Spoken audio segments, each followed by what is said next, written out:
मनमाड तालुक्यात सुरू असलेल्या चोरी दरोड्यांच्या सत्रानंतर आता माणगाव तालुक्यातही चोरट्यांनी डोकं वर काढलं असून माणगाव पुणे हायवेवरील प्रतिष्ठित अमित कॉम्प्लेक्स वसाहतीत चोरट्यांनी सुमारे 5 लाख रुपयांचा मुद्देमाल लंपास केल्याचा प्रकार उघडकीस आलाय।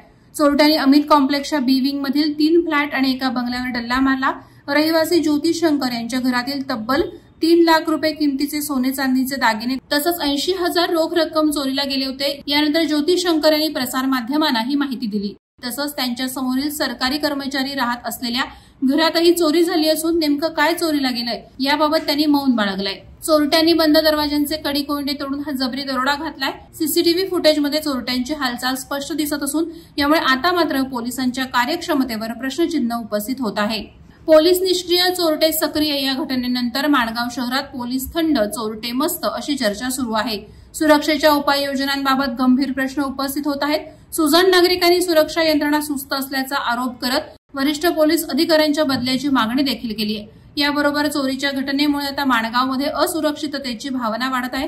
गर्दीच्या नाक्यानाक्यावर नागरिक चोरट्यांच्या या वाढत्या धुमाकूळाविरोधात संतप्त चर्चा करत आहेत। जर वेळीच उपाययोजना केल्या नाही तर शासनाकडे आंदोलनात्मक मागणी करण्यात येईल अशी माहिती यावेळी सुजाण नागरिकांनी दिली आहे। वादळवारा लाईव्हसाठी प्रमोद जाधव, माणगाव। नवी मुंबई व रायगड जिल्ह्यातील ताज्या बातम्या आणि घडामोडींसाठी सबस्क्राईब करा वादळवारा लाईव्ह चॅनल आणि दाबा बेल आयकॉन।